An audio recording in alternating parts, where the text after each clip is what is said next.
기도하겠습니다. 살아계신 하나님 아버지, 하나님이 이 세상을 아름답게 만드시고 주님이 만드신 창조물을 이 땅에 두시며 역사 가운데 불러 구원해 주시는 은혜를 감사합니다.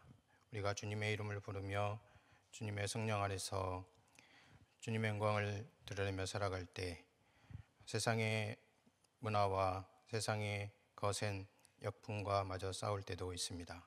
특별히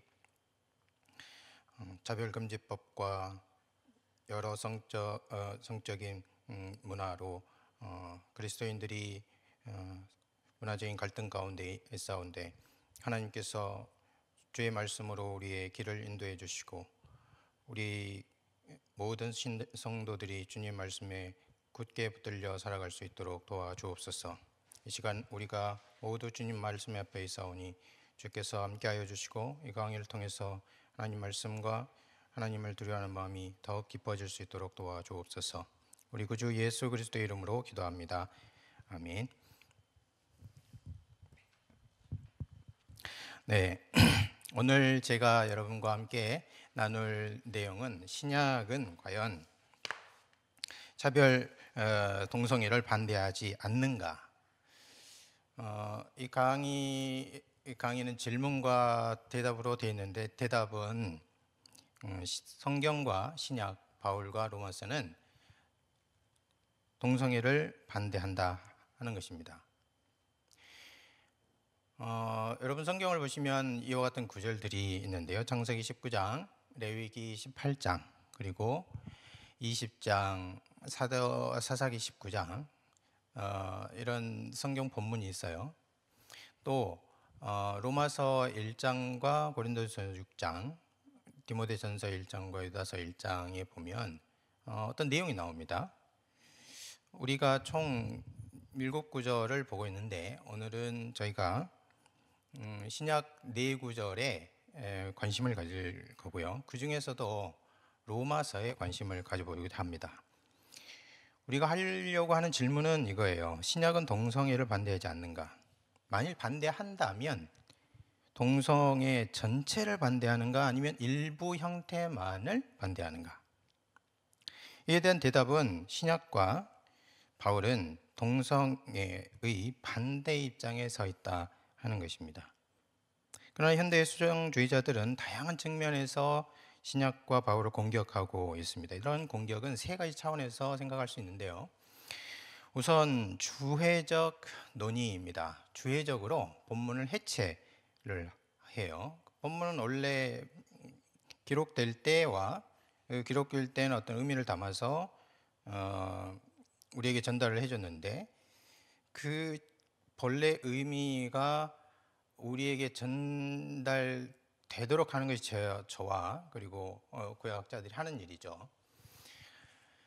그런데 다양한 각도로 본문 자체를 해체하려는 시도를 하고 있습니다. 그것에 대해서 현재는 주회적으로 반박한 글이나 또 그런 노력이 부족한데요. 오늘 잠시 시도를 해보겠습니다. 두 번째로는 문화적 논증입니다. 바울이 반대한 동성애가 그 당시 상황에만 유효하고 적용된다. 그렇기 때문에 현대에는 바울이 하는 말을 직접적으로 적용하거나 또는 따를 필요가 없다. 그런 논증이죠. 이것이 두 번째고요. 세 번째로는 과학적인 시도입니다. 이 과학적인 시도는 꽤 오래전부터 시작이 됐는데 동성애가 단순한 성향이 아니고 태어날 때부터 어떤 유전적인 인자의 지배를 받는 것이기 때문에 고칠 수가 없고 바꿀 수가 없다 하는 주장인데요. 오래된 주장입니다.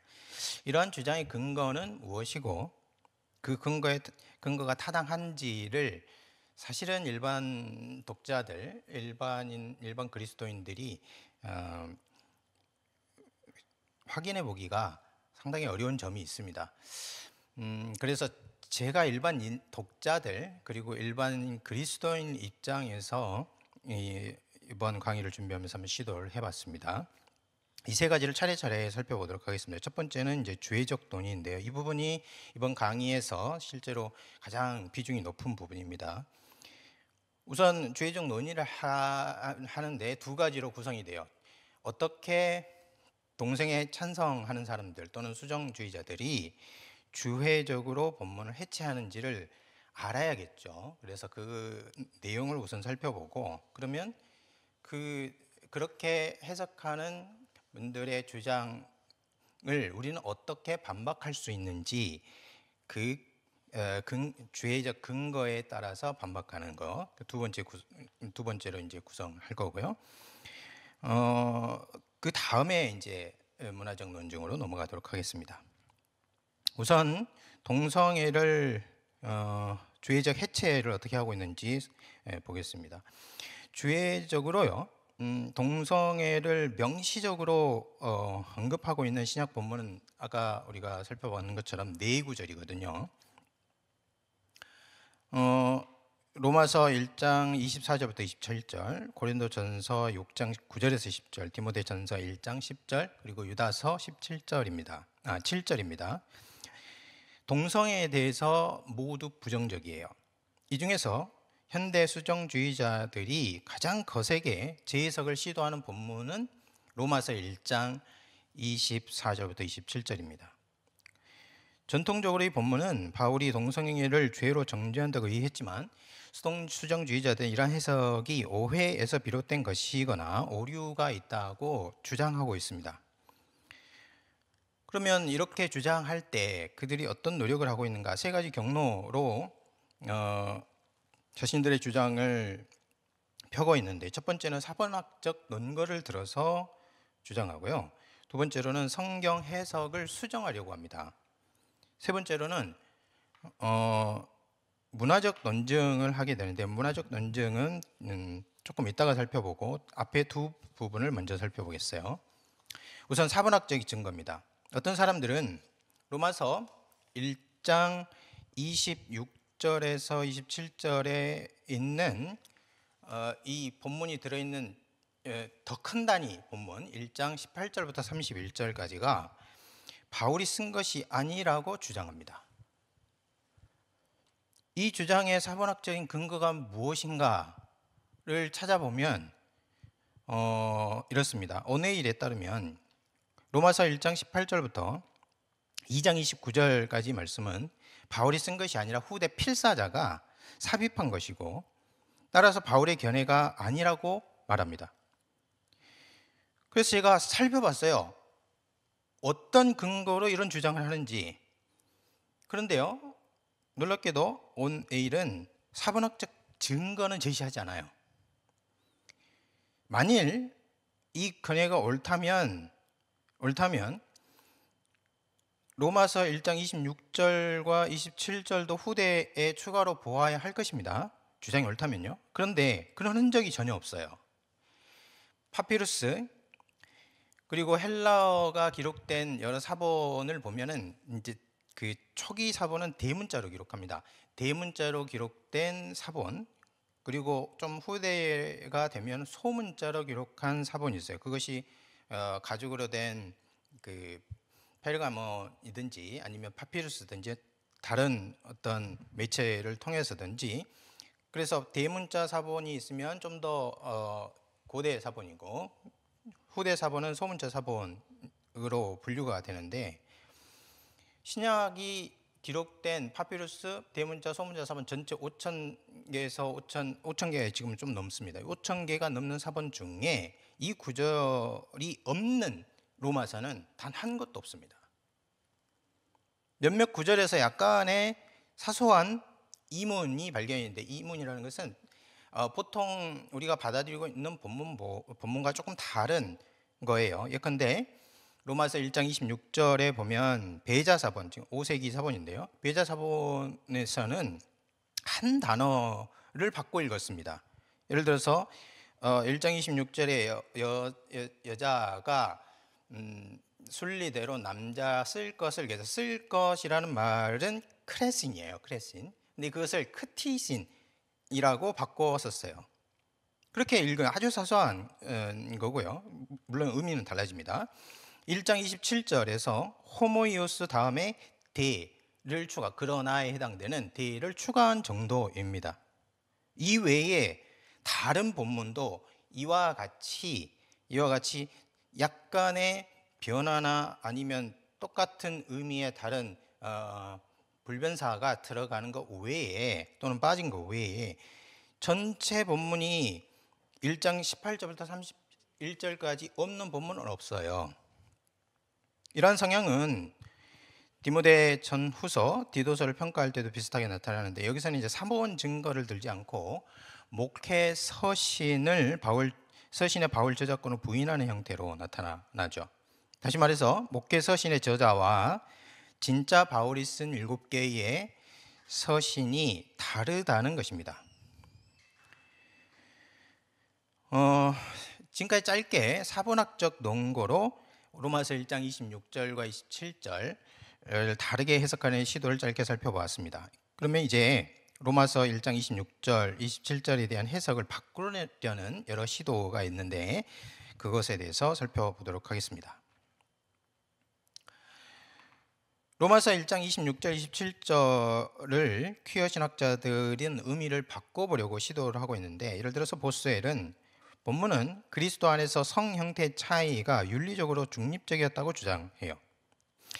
또 헬미니악은 로마서에서 동성 간 성관계는 단지 유대인들의 기준으로 판단한 이방인들의 부정함을 보여주는 예일 뿐, 그러니까 유대인들은 이방인들하고 성속의 개념이 달랐는데, 유대인들이 볼 때 이방인들이 부정하다라고 평가하는, 예를 들면 음식이라든지 동물이라든지 이런 거 있잖아요. 그런 것처럼 로마서 1장 26절 27절에 나오는 것도 그 정도의 의식적 불결함으로 평가해 볼 수 있는 이해일 뿐이고, 로마서가 분명히 이에 대해 중립적이기 때문에 취약시하는 것은 아니다라고 말했어요.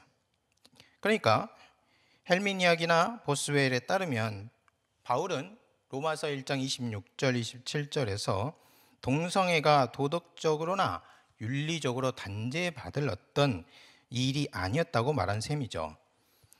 이들은 어떻게 이런 결론에 이르게 되었을까요? 보스웰과 헬미니아, 그 밖에 퀴어 신학자들이 어떻게 로마서 1장 26절 27절에 대한 해석을 수정했는지를 살펴보면 네 가지 단계를 관찰할 수 있습니다. 네 가지 단계는, 첫 번째는 주의를 분산시키는 것이고요, 두 번째로는 왜곡을 시키고, 세 번째는 상대화하고, 마지막으로는 전면적으로 부인하는 단계로 나가게 됩니다. 이 네 가지 단계를 차례차례 살펴보겠습니다. 먼저요, 퀴어 신학자들은 로마서 1장 26절 27절이 동성애를 정죄하거나 반대하는 것이 아니라 동성애 외에 다른 것을 강조한다고 말함으로써 주의를 분산을 시키는 거예요. 그러면 무엇을 강조한다고 보는 것인가? 로마서 1장 4절부터 27절, 실제로 동성애가 아니라 지나친 욕망을 반대한다고 해석합니다. 이게 이제 퀴어 신학자들이 하는 해석이에요. 이들에 따르면 지금까지 주석가들과 해석자들이 바울이 쓰고 있는 수사학적 덫을 이해하지 못했다고 말합니다. 여기서 수사학적 덫이라는 개념이 나오는데요, 수사학적 덫이란 말 그대로 덫인데, 뭔가를 빠뜨리고 그 함정에 빠뜨리는 것과 같은 것인데, 수사학적으로 그렇게 한다는 것이죠. 수사학적 덫이라는 게 무엇이고, 다른 신학자들, 그러니까 기존의 퀴어 신학자들이 아닌 다른 신학자들이 무엇을 이해하지 못했다는 말일까요? 수사학적 덫이라는 것은 화자가 무엇인가를 말할 때 독자나 청자가 자기도 모르게 화자가 친 덫에 걸린다는 수사학적인 이론인데, 예를 들어서 이런 게 있습니다. 예를 들면 다윗이, 선지자 나단이 찾아와서 다윗이 지은 죄를 지적하려고 할 때 한 이야기를 합니다. 그 이야기에서 부자와 가난한 사람이 나와요. 그런데 다윗이 그 얘기를 찬찬히 듣고 나서 자신이 그 부자인 줄 모르고 그 부자에게 사형 판결을 내립니다. 또 열왕기하 20장 37절 43절 같은 데를 보면은 아합이 벤하닷을 놓아주는데요. 익명의 선지자가 아합에게 포로를 놓친 군사 이야기를 하게 돼요. 그 군사가 바로 아합 자신인 줄 모르고 아합은 그 사람을 정죄하는 것을 생각해 볼 수 있습니다. 그러니까 아합이나 다윗이 선지자들이 하는 이야기 속에 그 속에 그들을 가리키는 무언가 수사학적인 덫이 있는데 거기서 걸리는 것이죠. 그러면 다시 로마서로 돌아오면 퀴어 신학자들이 로마서 1장 24절 27절에 1장 24절 27절이 이러한 수사학적 덫이라고 말하는 건 무슨 뜻일까요? 어떤 점에서 수사학적 덫이라는 말입니까? 그들에 따르면 이 본문은 실제로 동성애를 정죄하는 것이 아니라 유대인을 정죄한다는 것이에요. 근거는요, 로마서 2장 1절입니다. 로마서 2장 1절을 보면 이렇게 되어 있습니다. 그러므로 남을 판단하는 사람아, 누구를 막론하고 내가 핑계하지 못할 것은 남을 판단하는 것으로 내가 너를 정죄함이니 판단하는 내가 같은 일을 행함이니라. 여기서 로마서 2장 1절 앞단락이 실제로 누군가를 판단하는 사람의 오류를 일깨우는 이야기일 수 있다는 것을 지적합니다. 그러므로 로마서 1장 18절부터 2장 16절은 실제로 이런 수사학적 맥락 속에서 이해할 필요가 있다고 주장하는 거죠. 따라서 로마서 2장 17절에 따르면 이들은 무엇인가? 이들은 유대인이에요. 이런 점에서 로마서 1장 24절 27절은 동성애가 아니라 유대인에게 있는 오류를 가리킨다. 이렇게 이제 말하는 것입니다. 그러면 구체적으로 무엇을 오해했다는 것인가? 이런 질문을 할 수 있습니다. 현대 퀴어 신학자들은 이 구절을 자의적으로 해체합니다. 이들에 따르면 바울은 여기서 이방인의 성관념을 해체하면서 10번째 계명, 10계명 중에서 제 10계명만을 반대한다고 주장해요. 마틴과 프레드릭슨 이라는 사람이 있는데요. 이 구절에서 바울이 반대하는 것은 성행위 상대의 젠더가 아니라 과도한 욕망, 열정, 탐욕, 제 10계명이 그렇잖아요. 내 이웃의 집을 탐내지 말라. 내 집 그 아내나 그의 양이나 그 모든 것을 탐하지 말라, 그렇게 말하죠. 탐욕을 말한다는 거예요. 다시 말해서 그들은 방향을 잃은 욕망이 아니라 지나친 욕망을 반대한다고 보는 것입니다. 이들이 이렇게 주장하는 그럼 주해적인 근거는 무엇일까요? 두 가지입니다. 하나는 앞에서 말한 수사학적 덫이고요. 두 번째로는 로마서 다른 부분과 연결점이에요. 로마서에 지금 우리가 로마서 1장을 살펴보고 있는데 로마서 6장, 7장, 13장 이런 데를 보면은 탐욕과 관련된 말이 계속 나온다는 겁니다. 예를 들면 로마서 6장 12, 13절에 불명예스러운 열정이 나오고 로마서 7장 7절 8절을 보면 탐심이 나오고요. 로마서 13장 8절부터 13절을 보면 과도함이 나와요.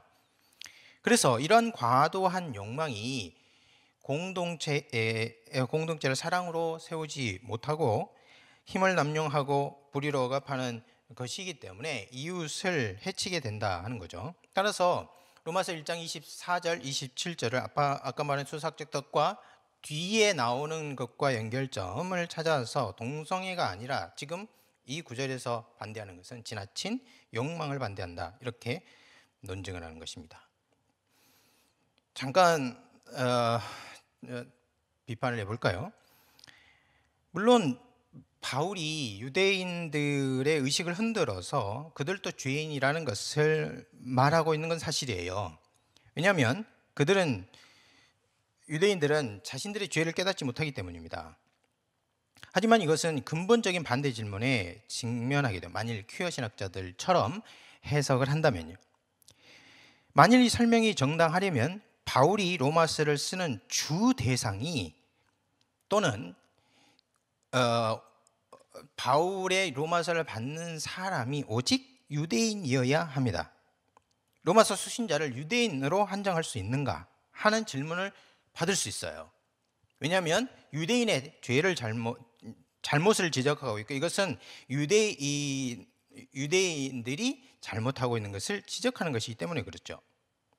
나아가서 로마서 1장 18절부터 2장 16절은 더 큰 단위인 로마서 1장 18절부터 3장 20절까지 속에 있는 소단위입니다. 그러니까 더 넓은 문맥에서 보면, 문맥에서 보더라도 이 로마서 1장 26절 27절을 수사학적 덫으로 해석할 수 있어야 되거든요. 그런데 실제로 그렇게 설명할 수 있는 것인가?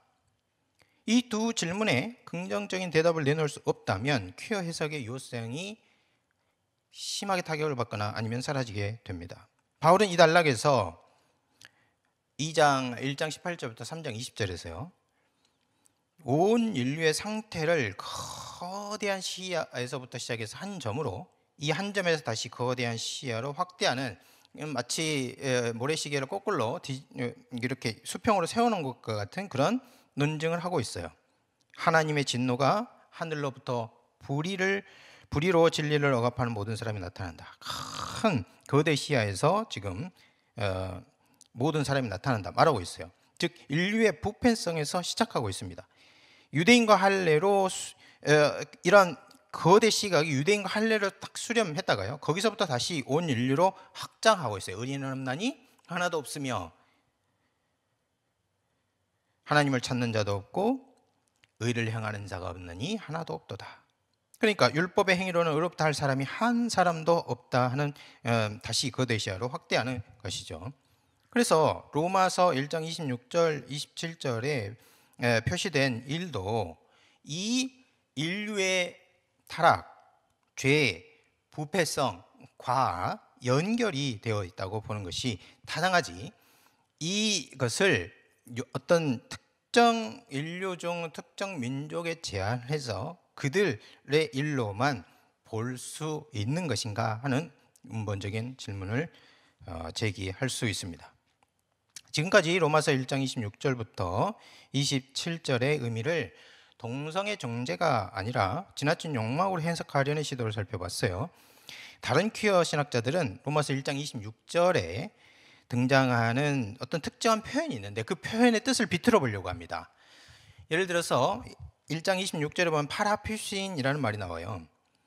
이 파라퓨신이라는 건 아주 특정한 고정된 표현인데 이 표현의 뜻을 비틀어 보려고 하는 것입니다. 어떻게 이 일이 진행되는지 한번 살펴보겠습니다. 두 번째로는 왜곡이에요. 바울이 사용하는 파라퓨신이라는 말은요, 자연 또는 본성에 거스르는 이라고 번역할 수 있습니다. 바울은 이 말을 여자가 여자와 26절 남자가 남자와 더불어 부끄러운 일을 하는 것을 가리킬 때 사용했습니다. 그런데 로마서 1장 26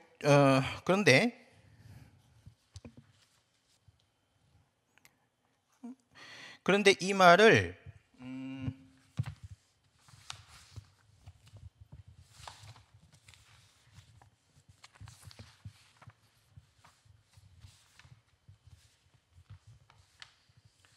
그런데 이 말을요, 최근 들어서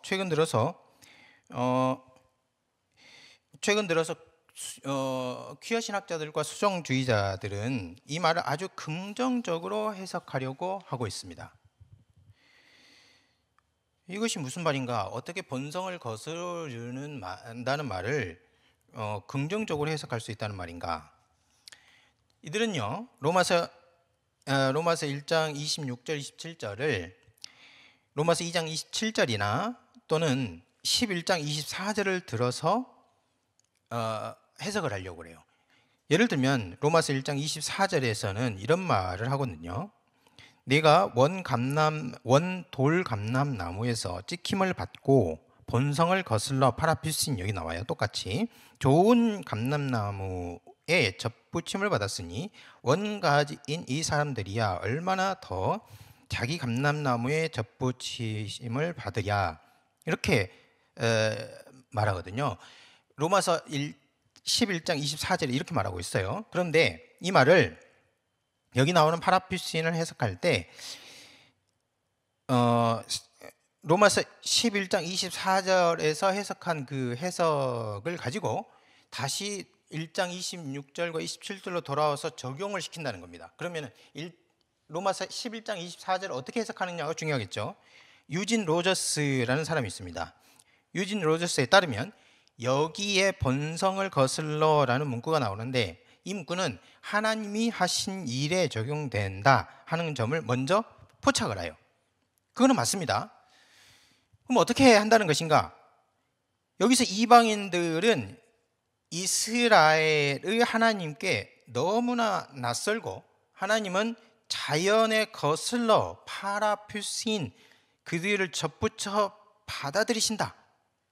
그러니까 파라퓨신을 처음에는 어떻게 하는 것 같냐면 자연과 본성에 거슬러라고 해석하는 것 같아요. 그런데 이 말을 해석을 한번 더 합니다. 이것보다 더 도발적인 행동을 상상하기 힘들다. 바울은 하나님의 행동을 동성애적인 행동에 비유하는 뜻일까? 이렇게 이제 질문을 하고 맞춰요. 슈튜어트라는 사람이 있습니다. 슈튜어트라는 사람은 이렇게 말해요. 하나님은 이방인들처럼 자연에 거슬러, 또는 더 정확하게 말해서 자연을 능가하여 행동하신다, 이렇게 봐야 된다는 거예요. 그러니까 아까 본성에 거슬러라는 말이 부정적으로 쓰인 게 아니라 이방인들이 마치 돌 감람나무 같은데, 하나님과 또 원래 원 감람나무에는 어울리지 않는 것이죠. 그런데 그 본성을 거슬러 본성을 능가해서 하나님께 어울리게 만들고 또 참 감람나무에 어울리게 만드시는 분이 바로 하나님이시다.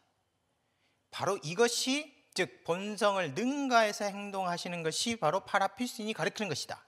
그게 로마서 11장 24절의 내용입니다.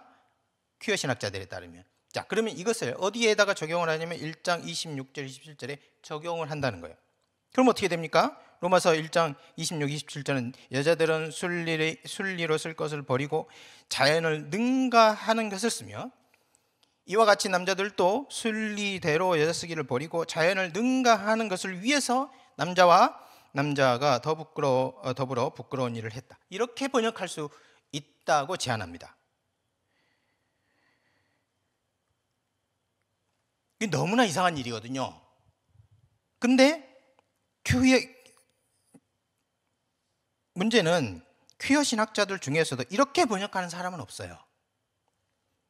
그저 한 측면만, 그러니까 파라피신이라는 말을 본성을 초월하고 본성을 능가하여라는 말로 생각할 수 있다까지 말을 하고, 그리고 일관적으로 로마서 1장 26절과 27절, 로마서 11장 24절과 똑같이 이렇게 해석하려는 시도는 자제합니다. 그럼에도 많은 사람들은 로마서 11장 24절 그렇게 볼 수 있다면 로마서 1장 26절과 27절도 그렇게 해석할 수 있지 않을까라고 생각을 하게 되죠. 한 측면만 강조해서 바울은 자연에 거스르는 성적 행위에 관한 수사학을 해체한다, 이렇게 이제 말하고 있는 겁니다. 여러분, 이것은요 일종의 논점을 피해가는 어법인데요. 그렇다면 바울은 자연에 거스르는 성행위를 해체해서 로마서 11장 24절처럼 자연을 능가하는 행동으로 보았다는 것인가, 이렇게 질문할 수 있어요. 그들은요 대답하지 않습니다.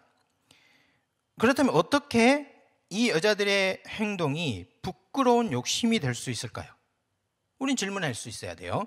또 남자들의 행동이 서로 음력이 불붙듯 일어나 하는 부끄러운 일이 되는 이유가 무엇인지 물어야 합니다. 이 질문에도 그들은 대답하지 않습니다. 그러므로 이 해석은 동일한 표현이 다른 주체에 적용되고 있다는 점을 고려하지 않은 것이 됩니다. 앞에서 파라피신 본성을 거슬러라는 의미를 어떻게 왜곡하는지 잠시 살펴봤어요. 이러한 시도는 동일한 표현이 전체 문장에서 주체에 따라서 전혀 다른 의미를 가질 수 있고 그런 의미로 사용된다는 점을 충분히 인지하지 않았기 때문에 생기는 오류입니다. 만일 이 점을 고려하면 로마서 1장 26절 27절은 다시 동성애를 부정적으로 보는 본문 또는 동성애를 단죄하는 본문으로 남아있게 됩니다. 이해큐의 신학자들은 이 본문이 동성애를 말한다는 것을 인정하면서도 그러면 동성애를 말하는 것을 인정하겠어요. 그러면서도 이렇게 말하는 것입니다. 이 동성애를 상대화하려고 해요. 이게 세 번째입니다. 첫 번째는 주의를 분산시켰고, 두 번째로는 왜곡을 시키려고 했고, 세 번째는 상대화시키는 것입니다. 본문을 상대한다는 것은 무엇을 뜻할까요? 로마서 1장 26절, 27절에서 반대하는 것이 무엇이냐? 동성애가 아니라 특별한 유형의 동성애였다. 또는 특별한 유형의 동성애 행위이다 라고 말하고, 이 특별한 유형은 아디키아, 즉 불의와 관련이 있다. 그렇기 때문에 현대 동성애와는 상관이 없다, 이런 결론으로 나가려고 하는 것입니다. 따라서 바울은 현대 동성애를 반대한 적이 없다. 이해하시죠? 다시 한번 해볼게요. 바울이 로마서 1장 26절, 27절에서 동성애를 반대하는 건 맞다. 이게 이제 첫 번째예요. 두 번째, 그런데 동성애 전체가 아니라 특별한 유형의 동성애 행위이다. 특별한 유형은 무엇인가? 불의와 관련돼 있는 것, 그것과 관련이 돼 있다. 그런데 현대의 동성애 전체가 이런 불의와 관련된 것 같지는 않다. 그렇기 때문에 바울은 현대의 동성애를 반대하는 것은 아니다 라고 결론을 내는 것이에요. 여기서 문제가 무엇입니까? 그러면 우리가 질문해야 돼요. 이 아디키아라는 것이 무엇이냐? 불의라는 것이 무엇이냐? 이 아디키아와 관련된 동성애 행위는 무엇을 가리키는가? 퀴어 신학자 중 한 사람이 컨트리맨이라는 사람이 있어요. 이 사람이 로마서 1장 24절, 27절에서 성행위의 불결함을 말하기 앞서서 바울은 로마서 1장 18절에 억압과 불의의 죄, 아디키아죠, 언급한다고 말해요. 이 아디코이는 고린도전서 6장 9절 10절에서 등장하고 있는데, 이 말이 말라코이, 제가 노란색으로 표현했죠.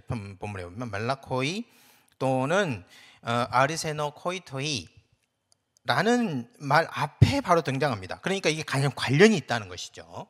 관련이. 이런 관찰은 아주 틀렸다고 말할 수는 없습니다. 그런데 중요한 것은 여기서 말라코이를 우리말 성경이 탐색하는 자 또는 남색하는 자로 이제 번역을 했는데, 직역하면은 연약한 자들, 남성을 침대에 눕히는 자 또는 남성과 잠자리를 같이 하는 자들, 이렇게 번역할 수 있어요.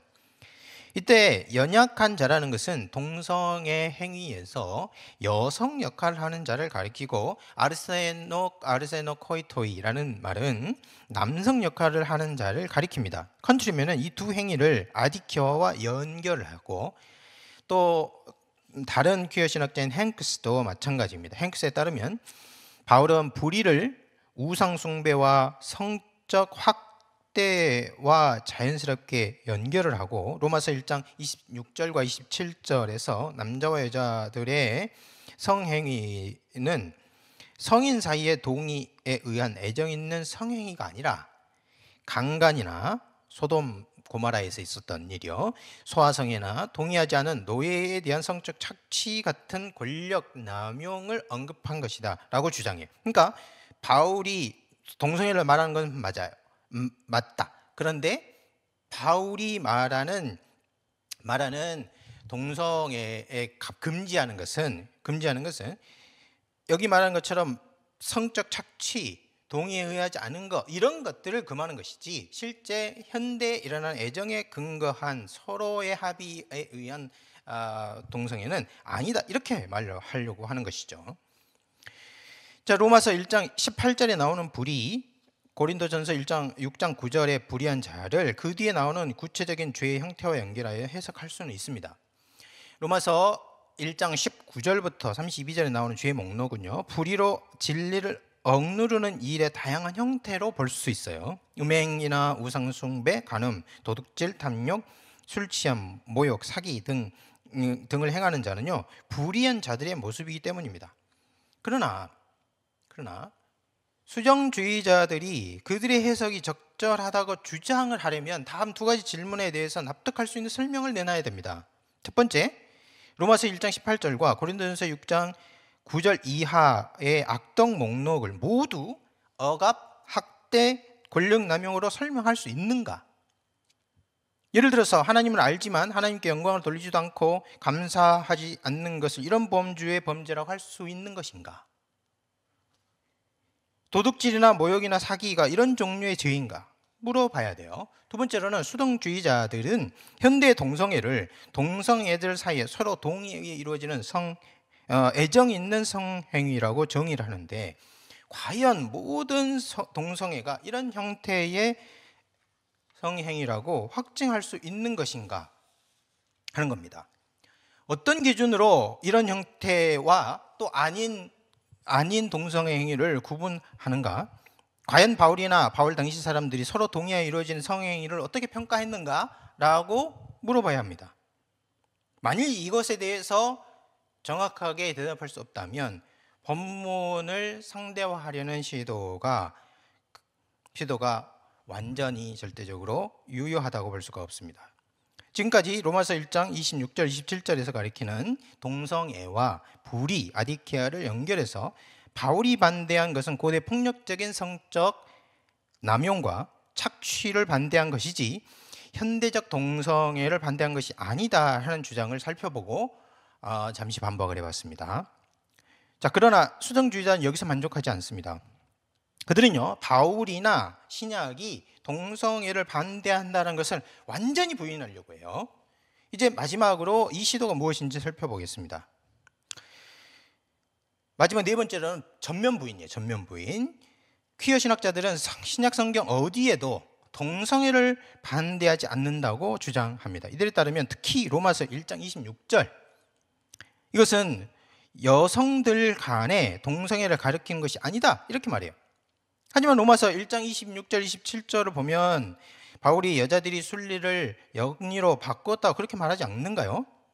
이 반문에 이들은 세 가지 근거를 듭니다. 첫째는 이 본문을 잘 기억하시면 좋습니다. 이 본문을 레즈비언 관계로 해석한 것은 4세기 크리소스토무스 교부 중에 한 사람입니다. 교부 크리소스토무스, 그 다음에 암브로시아스터 부터 시작된 것이고, 그 전에는 그런 해석이 없었다 하는 겁니다. 그러니까 그 전에는 이 본문을 레즈비언 성행위로 이해하지 않았다, 그런 주장을 하고 싶은 거예요.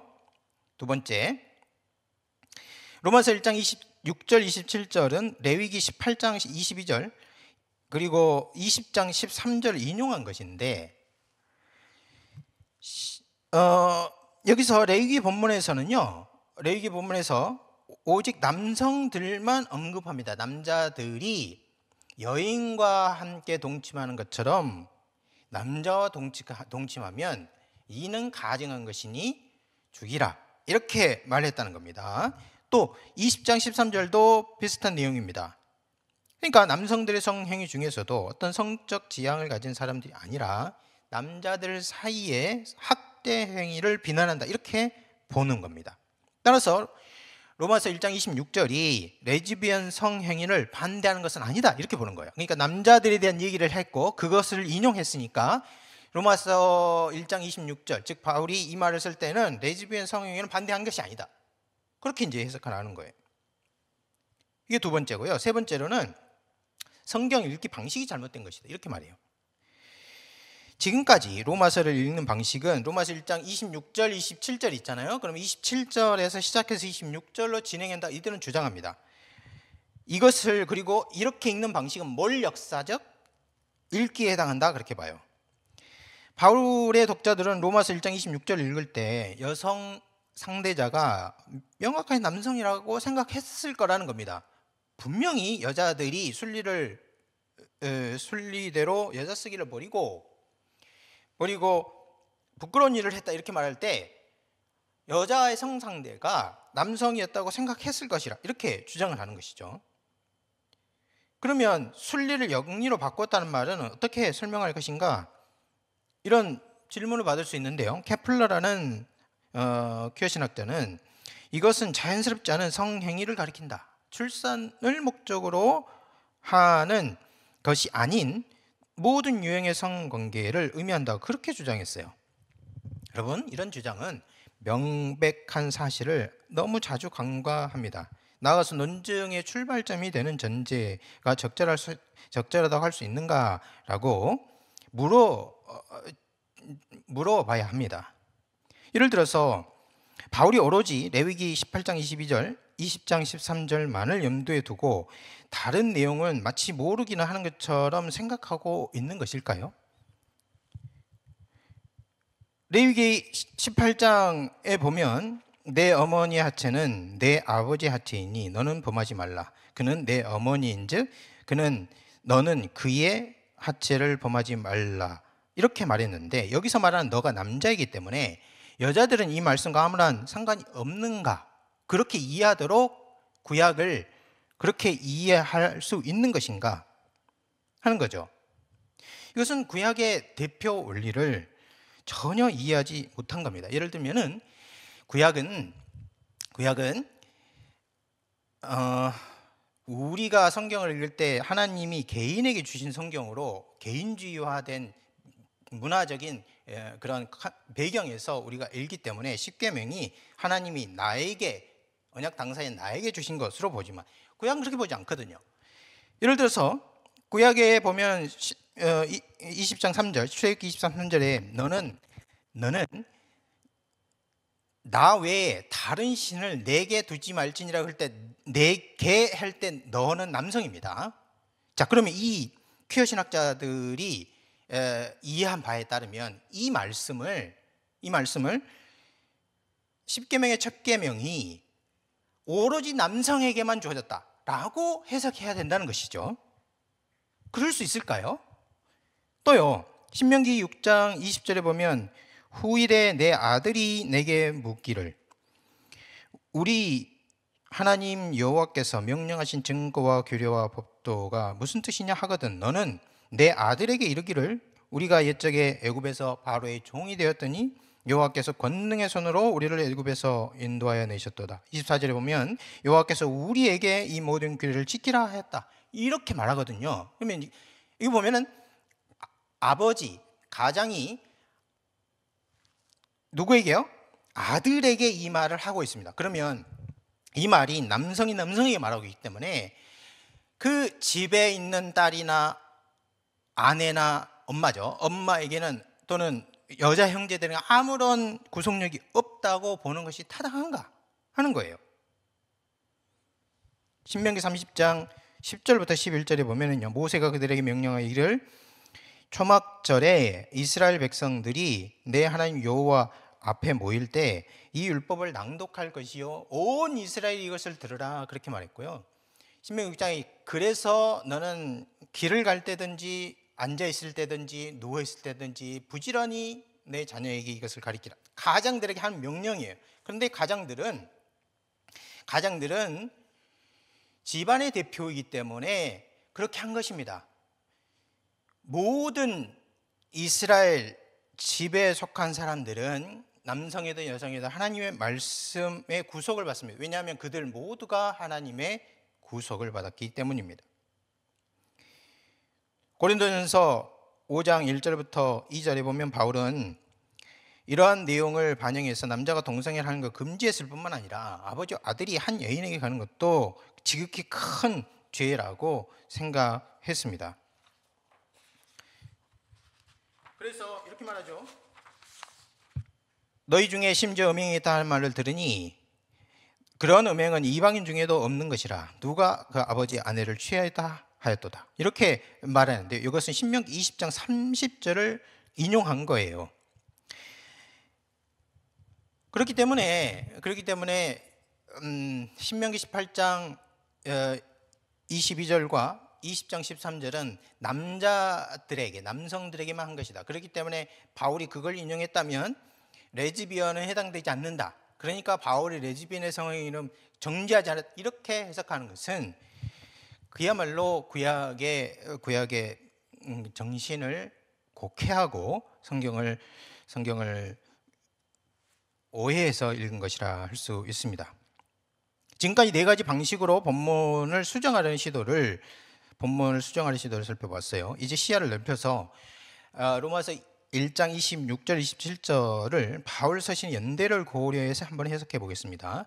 이렇게 함으로써 바울이 동성애를 하나님 나라와 구원, 그것과 관련해서 어떻게 보는지, 수정주의자들이 주장하는 것처럼 로마서 1장 26절 27절 실제로 여성 간 동성애를 정죄하는 것이 아니라 특정 형태의 성행위를 반대하는 것인지를 다시 살펴보겠습니다. 이제는 주의적 반박인데요.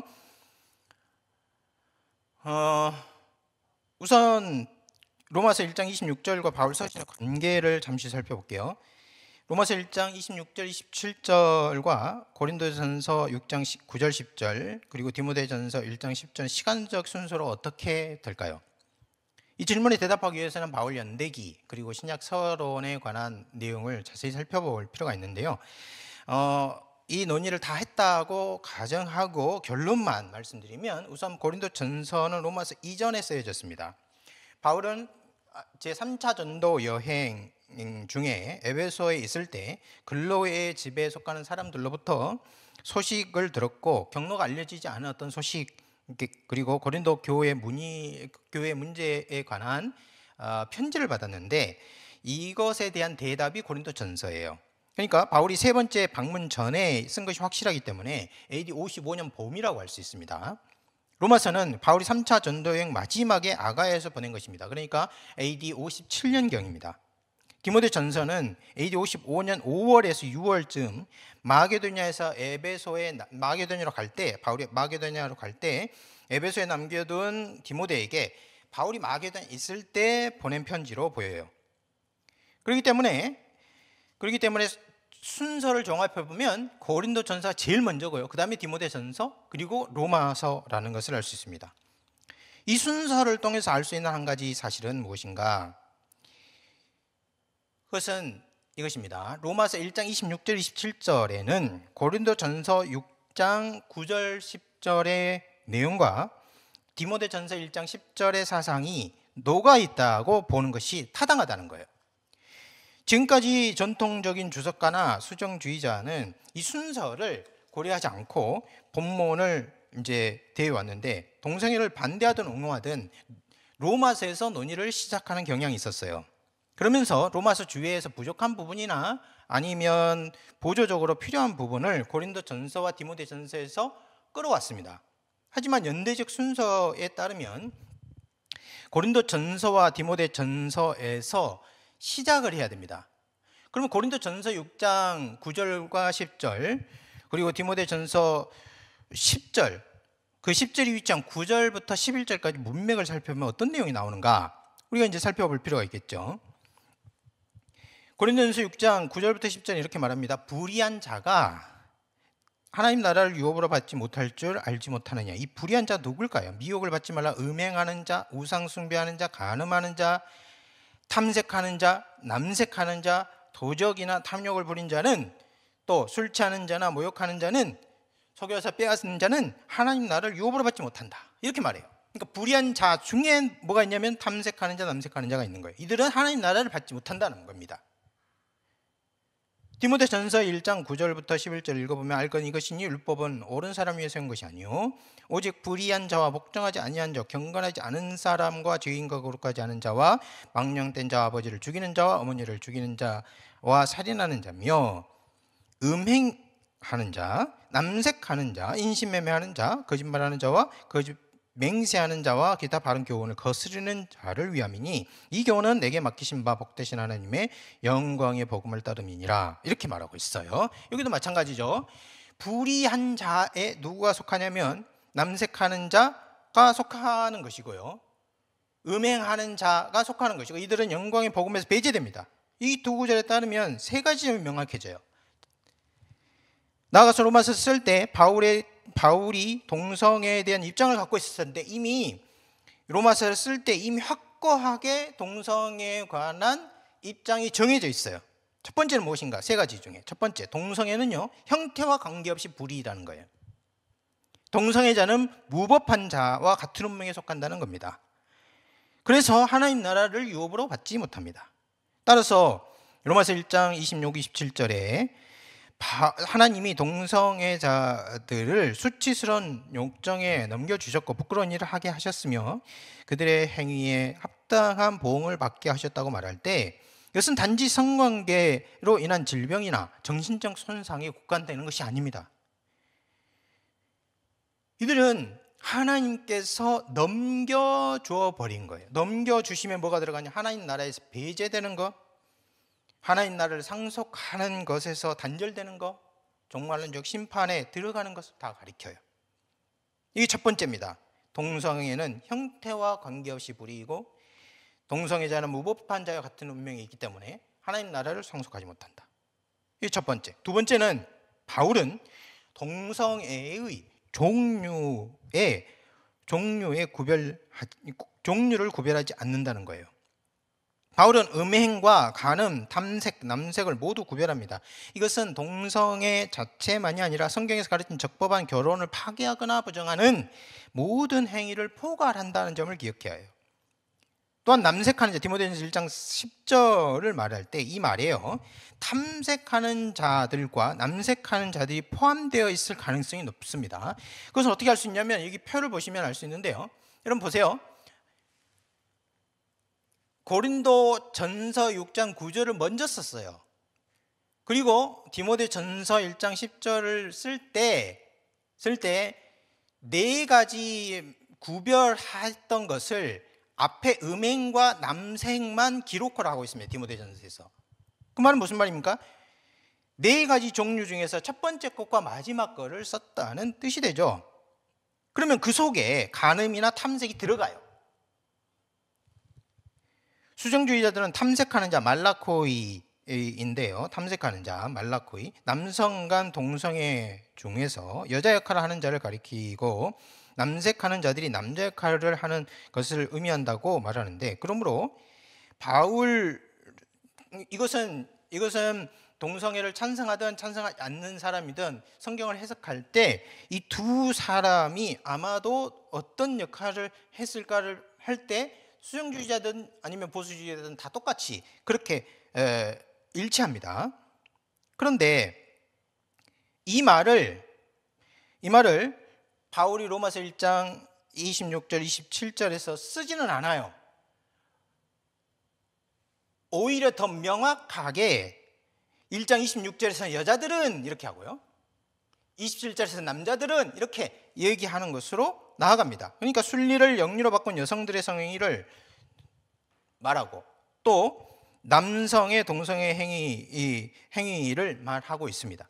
그런데 바울은 순리를 영리로 바꾼 여성들의 행위를 동성애로 볼 수 없고, 오직 남성의 동성애 행위 중 폭력적이고 남용적인 것을 반대한다고 이렇게 사람들이 주장을 하는데, 바울이 쓴 고린도전서 6장 9절이나 디모데전서 1장 10절에서 단지 동성애가 아니라 한 남자 한 여자의 언약이라고 정의할 수 있는 결혼과 이 결혼이라는 결속 안에서 이루어지는 성관계를 파기하거나 부정하는 모든 성행위를 가리키고 있고, 나아가서 디모데전서 1장 10절에서 남색이나 또 고린도전서 6장 9절에서 말하는 탐색까지 포함하고 있다는 사실을 관찰할 수 있다면, 로마서 1장 26절에서 바울이 이 사상을 좀 더 구체적으로 표현한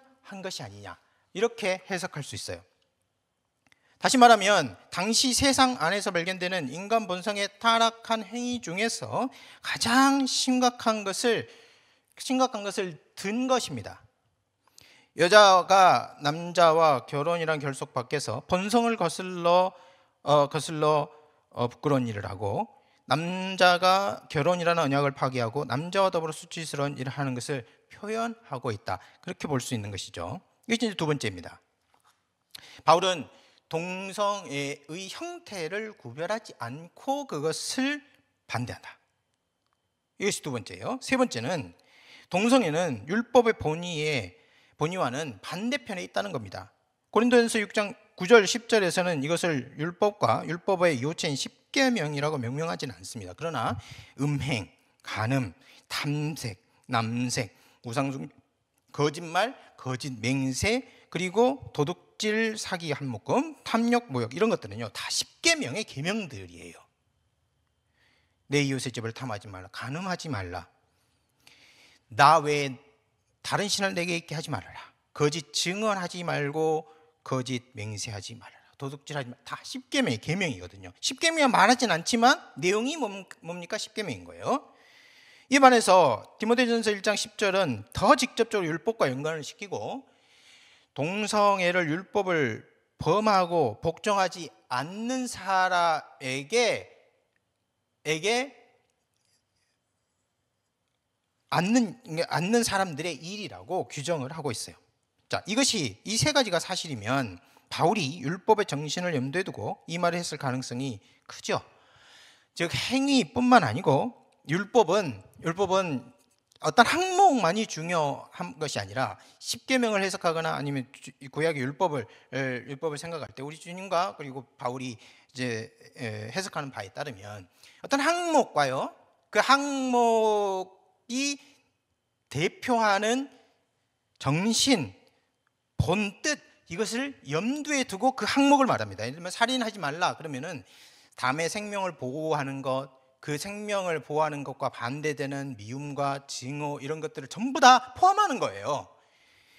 그러면 바울이 율법의 정신을 염두에 두고 이 말을 했을 가능성이 큰데 율법 행위와 결과뿐만 아니라 그 행동의 동기까지 포함했다고 볼 수 있어요.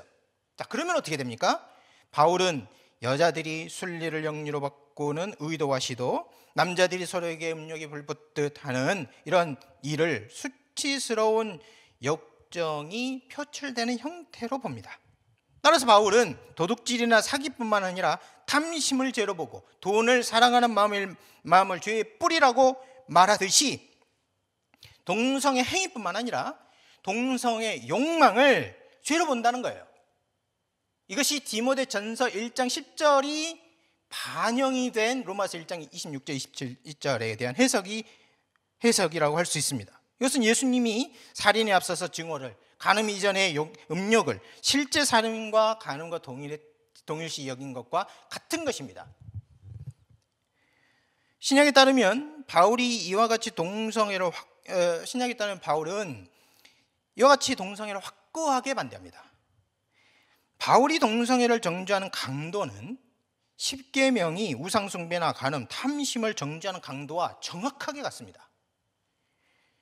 구원과 복음이 하나님 나라를 끌어당기는 그 힘이 있는 것처럼 동성애가 하나님 나라 복음을 밀어내는 힘이 있는 것과 같은 거예요. 그러니까 그 강도가요, 끌어당기는 힘과 밀어내는 힘이 같아요. 그러니까 구원과 복음은 하나님 나라를 끌어당기지만 동성애는 그와 똑같은 강도로 어떻게 해요? 하나님 나라와 복음을 밀어냅니다. 그러나 퀴어 신학자들은 그리고 수정주의자들은 바울 당시에는 동성애가 만연했고 실제로 그렇게 큰 문제가 되지 않았기 때문에 바울도 어린 소년에 대한 강압적인 이런 동성애 행위 외에는 다른 형태의 동성애를 반대하지 않았다고 주장을 해요. 문화적인 내용이죠. 근데 질문이 생깁니다. 과연 바울만 동성애를 그렇게 강력하게 단죄하고 거부하는가? 바울 외에 다른 사람들은 동성애에 호의적이라는 것인가? 이 질문에 대답하기 위해서는 바울 당시 동성애에 대한 일반적인 시각을 잠시 살펴볼 필요가 있는데요. 이것은 제가 여러 가지 통로를 통해서 실제로 지금 현재 논의되고 있지 않은 본문을 몇 가지 들겠습니다. 왜냐하면 동성애를 주장하는 사람이든 동성애를 반대하는 사람이든 어떤 본문, 어떤 그 당시 어떤 글을 선택적으로 가져와요. 그러나 그것과 전혀 상관이 없을 듯한 여러 당시 문헌에 동성애에 대한 평가, 동성애 하는 사람들에 대한 시각 이런 것들이 드러나 있는데 그것을 종합적으로 볼 필요가 있습니다. 고대에는 동성애에 대해서 관대했는가 하는 겁니다. 자, 그렇지 않았어요. 바울 당시나 바울 후대 사람 모두 동성애를요 부끄러운 것이나 도덕적으로 타락한 것으로 보았습니다. 로마서 1장 26절 27절에서 바울은 파라퓨신이라고 말하고 있는데 이 파라피신에서 피시스는 자연, 성질, 본성을 가리킵니다. 이것은 어떤 사람이 자기가 태어날 때부터 본래 가지고 있는 성질과 본성을 가리켜요. 이 본성에 따라서 그 본성에 맞는 것을 하는 것을 카타푸신, 그 본성에 거슬리는 것을 파라푸신이라고 부릅니다. 예를 들어서 어떤 사람이 어떤 일을 할 때 그 일이 잘 되는 것은 그 일이 자기 성향에 맞기 때문에 그런 거예요. 그리고 다른 일에 주의를 분산하지 않았기 때문에 잘 되는 겁니다. 이런 것을 뭐라고 하느냐, 자기 성향에 맞는 것, 카타푸신이라고 말을 하는 겁니다. 그런데 바울은 동성의 행위를 카타푸신이라고 말하지 않고 파라푸신이라고 말해요. 본성을 거스른다라는 거죠. 본성을 거스린다는 말은 고대 사회에서 어떤 주로 그릇된 형태의 성행위, 특히 동성애를 가리킬 때 사용하는 표현이었습니다. 고대 사회는 동성애를 매우 부정적으로 보았다는 것을 알 수 있어요. 그러면 구체적인 증거가 있는가? 우리는요, 바울과 가까운 시대에 살았던 유대인 철학자, 역사가, 로마 예언자, 그리고 로마 역사가 바울 당시 일반인들의 시각을 한번 살펴보도록 하겠어요. 예를 들어서 첫 번째는요, 필로와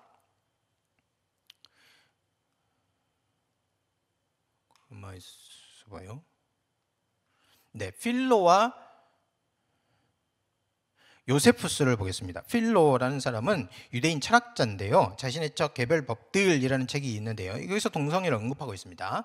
필로는 바울이 로마서 1장 26절에 사용한 것과 동일한 파라푸신, 본성을 거스리는 이라는 말을 표현했는데 어디에 사용하는지 보겠습니다.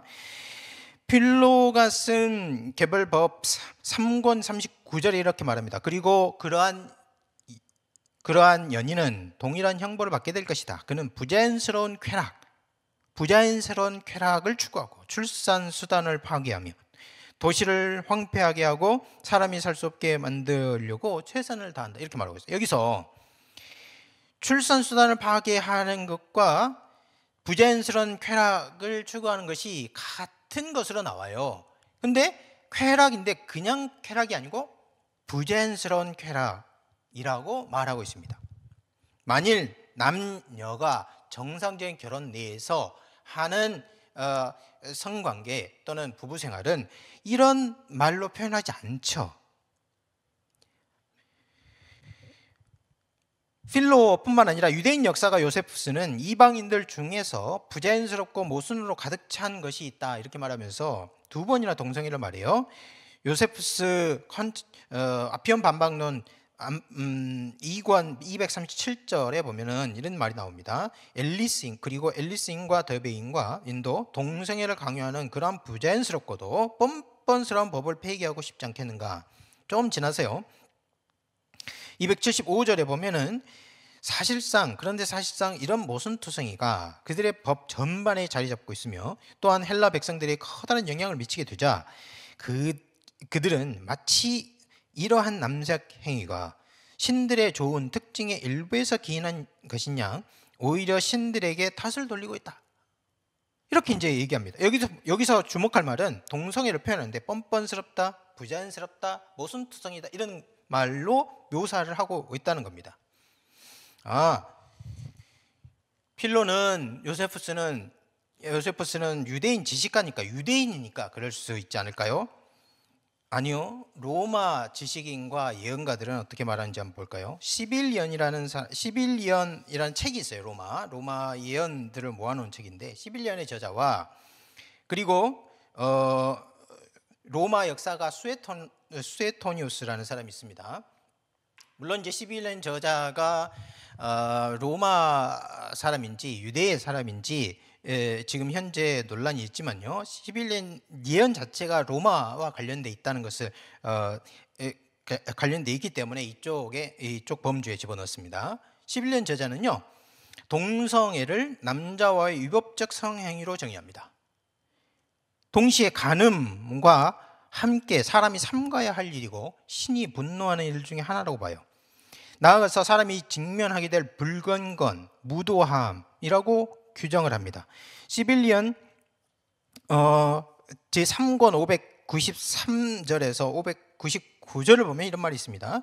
그들은 항상 명령하는 불멸자와 그 다음으로 부모를 존경한다. 여기 말하는 명령하는 불멸자라는 것은 하나님을 가리켜요. 사람들은 대부분 침상의 순교를 기억하고 페니키아인과 이집트인, 로마인, 광범위한 헬라인과 다른 많은 민족들, 즉 페르시아인과 갈라디아인, 모든 아시아와 같이 남자 청소년과 부정적인 순교를 하지 않는다. 이렇게 말해요. 그러니까 11년 제자는요, 이스라엘 자손이 동성애에서 예외였다는 이유로 거룩한 백성이라고 말하고 있는 거예요. 물론 이스라엘에도 동성애가 없지는 않았습니다.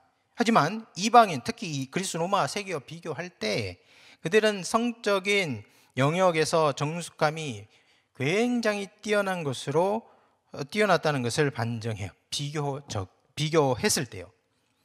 반대로 당시 동성애를 얼마나 혐오스러운 행위로 보았고 나라와 민족을 더럽히는 근원으로 인식했는지를 보여줍니다. 11년 저자의 내용이었고요.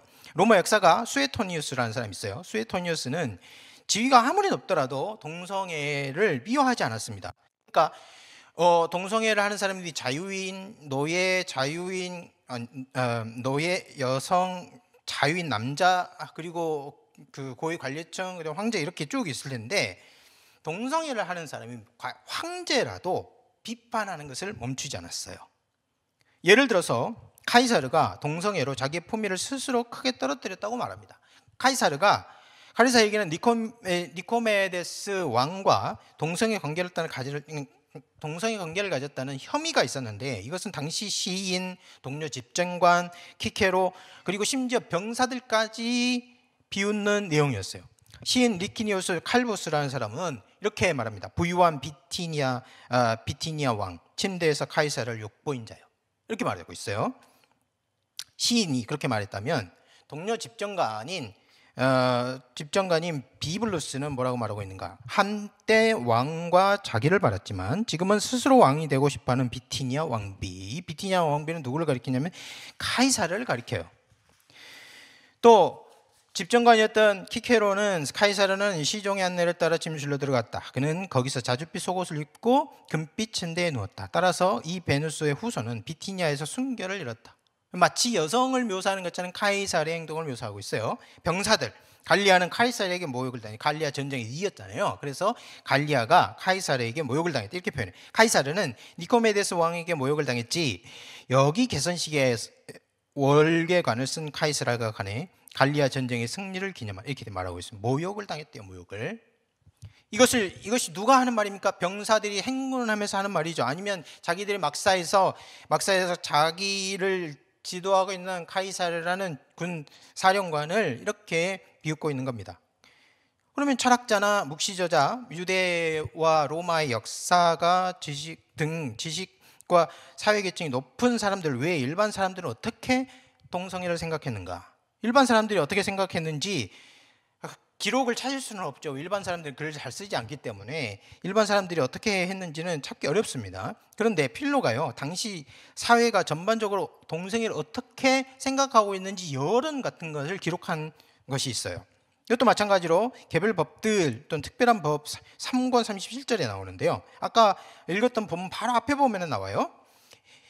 제가 읽어보겠습니다. 이보다 훨씬 더 심각한 악은 도시에 침투한 또 다른 악, 즉 페데라스티이다. 예전에는 보세요. 예전에는 그것에 대한 언급 자체가 큰 수치였지만 이제는 능동적인 파트너뿐만 아니라 수동적인 파트너에게도 자랑한다는 것이 문제다. 수동적인 파트너는 여성화의 질병을 견디고 몸과 영혼을 낭비하고 남성의 성 본성의 불씨를 연기로 남기지 않도록 길들여주고 있다. 필로가요, 동성애가 만연해 가고 있는 그 시대를 개탄하면서 예전에는 그것을 언급하는 것 자체가 수치스러웠다 이렇게 말하고 있어요. 동성애를 화두로 꺼내는 것조차 부끄럽게 여기던 시대가 있었는데 지금은 어떤가? 지금은 만연해지고 있다 하고 개탄하고 있습니다. 앞에서 바울 당시 과연 동성애가 너무나 만연해서 일반 사람들이 문제시하지 않았고 또 많은 사람들이 동성애는 괜찮아 이렇게 생각했기 때문에 바울도 그러지 않았을까? 이런 논리를 전개해 보려는 사람도 있었는데 그렇지 실제로 그랬는가? 안 그렇다는 거예요. 바울도 부정적으로 보거나 단죄하지 않았는지 우리가 살펴봤는데, 동성애는요 전체적으로 봤을 때 매우 부정적인 것으로 보았고, 일반인으로부터 군인 그리고 최고위층 정치인, 철학가, 역사가지도 모두 혐오하고 비웃는 일이었습니다. 그러면 이런 질문을 할 수 있어요. 그럼 바울 당시죠. 바울 이후에는 동성애가 많은 사람들에게 호감을 갖지 않았을까요? 여러분, 동성애가 없던 시대는 없었는데요, 동성애를 바라보는 크리스찬이 아니에요. 이 사람은 크리스찬이 아니고 기독교 문화 아주 비판적으로 보는 사람이에요. 여러분이 걸리버의 여행기라는 어떤 그 책을 썼던 스위프트라는 사람이 있습니다. 이 사람 18세기 사람인데, 우리가 알고 있는 거인국 소인국 말고 라퓨타 이야기라는 것이 제3권이고요. 제4권은 후인왕국 여행기라는 책이 있습니다. 이 후인왕국은 자연 본성이 가장 순수하게 보존된 형태의 나라를 말의 나라라고 풍자를 했고요. 그리고 그 말 나라에 아주 타락한 그 본성이 타락한 존재가 나오는데 그게 야후입니다. 야후. 여러분, 그 야후 검색 엔진이 예전에 있었는데 그게 사라졌죠. 지금 여러 가지 그 라인 야후에도 그 야후라는 게 여기 나온 거예요. 이 야후라는 존재가 있는데, 이 야후는 인간입니다. 인간. 본성이 지극히 타락해서 말보다 못한 존재라고 풍자하고 있는 거예요. 그 후인왕국 이야기에 걸리버가 도착을 해서 그 후인왕국의 주인과 이야기를 나누고 교제를 하게 되는데, 그때 이 주인공이 그 후인왕국 주인이 자기 그 야후들의 세계를 어떻게 생각할지 조마조마한 내용이 나옵니다. 제가 읽어볼게요. 나는 주인이 우리 인간에게서 흔히 발견되는 부자연스러운 암수 야후의 성적 욕구를 비난할 것 같아 조마조마했다. 하지만 자연에서는 그런 부자연스러운 욕구가 생기지 않는 것 같다. 그런 은밀한 쾌락은 전적으로 우리 인간이 사는 세상 쪽에서 기술과 이성이 결합하여 만들어낸 결과물이에요. 동성애라는 것이 자연적으로 생긴 것이 아니다. 기술과 이성이 결합해서 만들어낸 것이다. 이렇게 말하고 있고요. 그리고 이것을 어떻게 말하고 있습니까? 본성이 잘 보존된 사람이 볼 때는, 자연 본성이 가장 잘 보존된 사람이 볼 때는 부끄러운 성적 욕구로 보일 수 있고, 또 자연에서는 자연 본성이 그대로 유지된다면 그런 욕구가 생기지 않는다. 이렇게 말하고 있는 거예요. 이거는요 기독교인이 아니에요. 기독교를 비판하는 세속 철학자, 세속 사상가가 말하고 있는 겁니다. 자, 지금까지 성경주의적, 문화적 부분을 살펴보았습니다. 하지만 수정주의자들은 다른 논거를 들어서 동성애를 옹호하려고 합니다. 질문은 이거예요. 동성애의 원인은 선천적인 것인데, 만일 바울이든 그 이후의 사람들이 어떤 이유로 반대를 한다면 그건 옳은 것인가? 아까 제일 마지막에 제가 인용한 스위프트의 글에 보면 실제로 과학적인 논거를 들지 않을 때에도 동성애라는 것이 선천적인 것이 아니고 기술과 이성이 결합해서 만들어낸 어떤 결과물이라는 것을 말했는데, 실제로 지금까지도 과학적인 시도를 들어서 이제 말하는 동성애를 옹호하려는 사람이 있습니다. 그래서 이것을 제가, 여러분이 인터넷에서 검색을 하면 찾을 수 있는 글만을 가지고 제가 이 부분을 썼어요. 전문적인 것은 아닙니다. 그런데 몇 가지 중요한 사실을 지적하고자 해요. 첫 번째, 동성애를 옹호하는 근거 중에 동성애자들의 동성애 성향이 유전자의 지배를 받는다는 주장이 있어요. 질문은 이거죠. 과학적으로 근거가 있는 것인가? 자, 이 주장은 게이 유전자가 발견됐다는 발표로 거슬러 올라갑니다. 1993년 미국에서 게이 형제 76명과 가족을 조사했어요. 그 중에서 33명 형제 쌍 중에서 XQ28에서 동성애자에게만 있는 유전 정보가 발견되었고 모계 쪽에 영향이 크다고 발표를 했습니다. 이를 근거로 해서 게이 유전자가 있다고 세상에 알렸어요. 그런데 그 이후에 5년쯤, 6년쯤 지나서 1998년 그리고 그 10년쯤 지나서 2008년에 동일한 연구를 수행했지만요, 이 유전 정보와 동성애가 진짜로 상관관계가 있는 것인가? 전혀 상관이 없다고 결론이 났습니다. 그런데 여러분 잘 보세요. 첫 번째 1993년에 발표가 나고 세상에 알려진 사실만 알려졌을 뿐, 그 이후에 그것을 반박하는 내용은 세상에 잘 알려지지 않았습니다. 그래서 요즘에도 여러분들 많이 들어보셨을 거예요. 동성애가 유전적인 근거가 있다. 그리고 동성애 유전자가 있다는 소식을 심심찮게 들어보셨을 겁니다.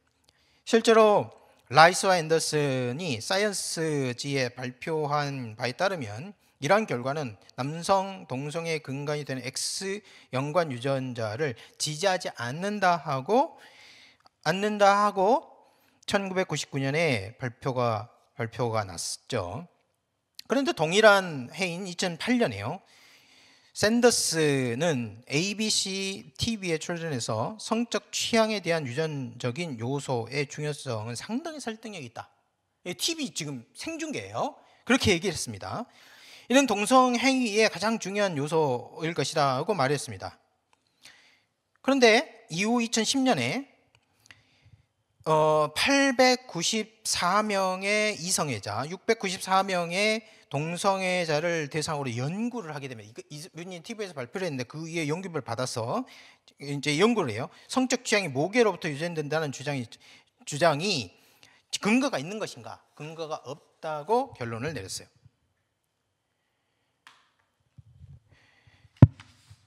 제가 읽어보겠습니다. 그러나 우리는 손잡이, 모발, 가마, 회전 패턴 및 성적 지향 사이에 유의미한 상관관계를 발견하지 못했으며 일부 이전 연구와 달리 남성의 성적 지향이 주로 모계를 통해 전염되는 증거는 발견되지 않았다.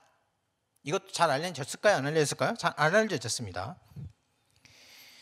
그래서요, 제가 이런 발표가 났는데 연구를 사람들이 이 주장을 멈출까, 연구를 멈출까 찾아봤습니다. 그렇지 않아요. 이 발표 후에 바로 전에 연관이 있다는 논문이 있었어요. 이후에 최근까지도 사회적, 유전적 요인과 연결하는 시도가 계속되고 있습니다. 남성의 성적 지향은 가족 및 쌍둥이 연구에 의해서 환경 및 복잡한 유전적 요인의 영향을 받는 것으로 밝혀진 과학적, 사회적으로 중요한 특성이다. 이렇게 이제 얘기해요. 이거는 Archives of Sexual Behavior라는 잡지예요. 발표된 겁니다. 2021년에 발표된, 최근에 발표된 거예요. 동일한 연구자가, 여기 보면은 제가 밑줄을 해서 알렌 샌더스라는 사람인데, 이 연구자가 게이 유전자가 없다고 했다가 나중에는 있는 것 같다고 말을 바꾼 거예요. 2021년에는 남성의 성적 지향이 영향을 받는 요인으로 유전적인 요인 앞에 여러분들이 잘 확인할 수 있는 것처럼 환경적 요인이라고 있잖아요. 복잡한 유전적 요인, 이제 빨간 글씨 앞에 환경 이렇게 붙여 있잖아요. 환경적 요인이 있는 요인을 두고 있다는 것을 관찰할 수 있어요. 여러분 생각해 보십시오. 환경적인 요인과 유전적인 요인과 결합을 해서 동성애가 발생한다. 이런 결론을 낸 거예요, 지금. 여러분, 이 세상에서 현대에 발견되는 문제 중에 이런 복합적인 요인이 아닌 뭔가가 있을까요? 그래서 사실은 이 논문은 많은 연구비를 들여서 많은 말을 하고 있는 것 같지만 실제로는 아무 말도 하고 있지 않습니다. 결론입니다.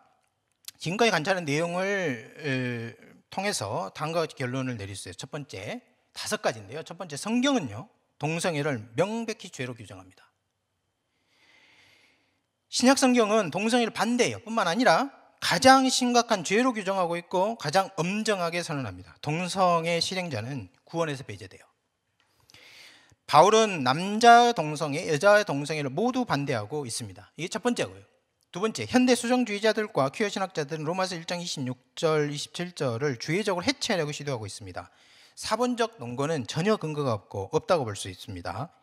로마서 1장 26, 27절은 동성애가 아니라 지나친 욕망을 반대한다고 독자의 주의를 분산시키려는 시도나 파라퓨신, 즉 본성을 거슬러서가 아니라 자연을 능가하여라는 뜻으로 왜곡하려는 노력은 본문의 지지를 받지 못해요.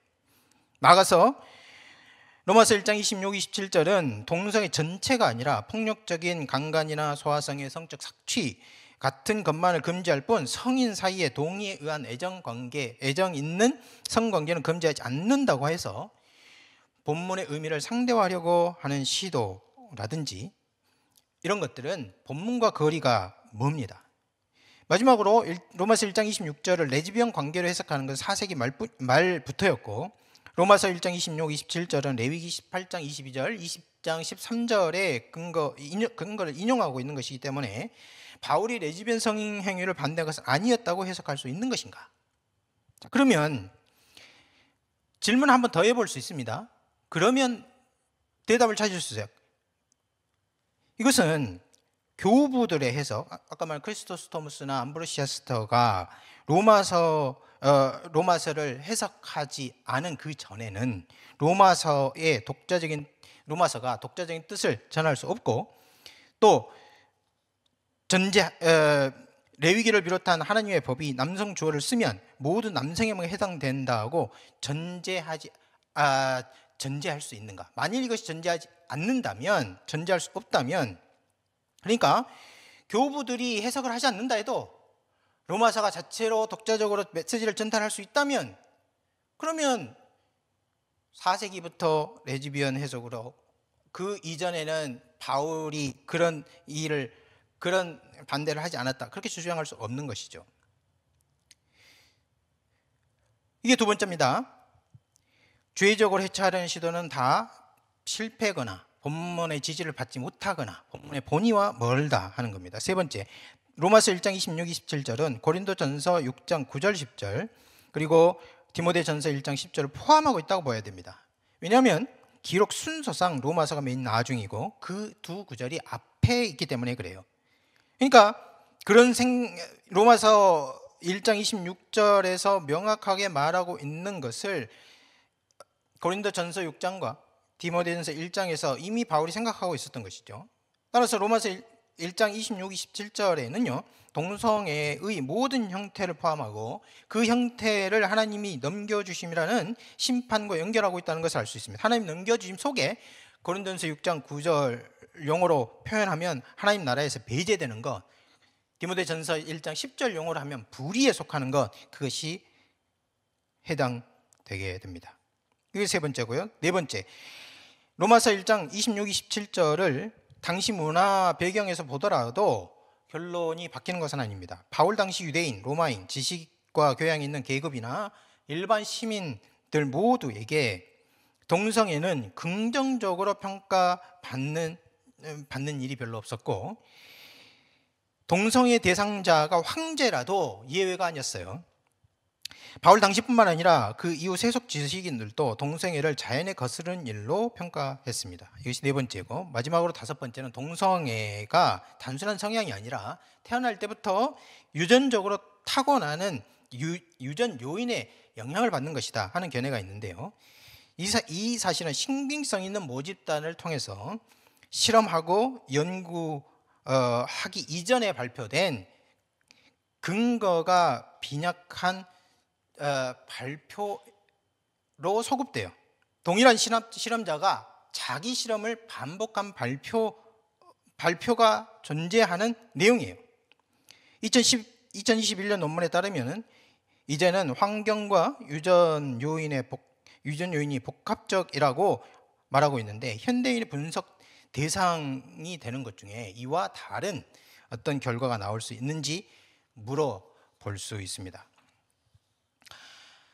오늘 특별히 로마서 1장 26절 26절, 27절을 퀴어 신학자들이 어떻게 해석하는지, 그것을 주의적으로 어떻게 반박할 수 있는지, 그리고 문화적인 배경에서 실제로 동성애를 옹호하는 커다란 흐름과 경향이 있는 것인지, 과학적인 근거가 있는 것인지를 이제 종합적으로 살펴보았습니다. 여러분 모두에게 하나님 말씀이 말하는 것을 깊이 이해하는 시간이 되었기를 간절히 바라고, 그리고 말씀의 근거에서 우리의 생각과 행동이 변화되는 시간이 되었기를 간절히 바랍니다. 기도하겠습니다. 살아계신 하나님 아버지, 오늘 우리 강의 가운데 함께해 주셔서 감사합니다. 성령께서 우리 마음을 비춰주셔서 주님 말씀의 영광이 드러나게 하여 주시고, 말씀을 굳게 붙들고 우리의 삶과 행동을 열정해 나갈 수 있도록 도와주시옵소서. 특별히 동성애를 찬성하는 사람들의 거센 저항이 사회 문화 곳곳에 문화 전쟁으로 다가와 있는데, 우리 그리스도인들을 주님의 능력으로 보호해 주시고 용기를 잃지 않도록 도와주시옵소서. 우리 구주 예수 그리스도의 이름으로 기도합니다. 아멘.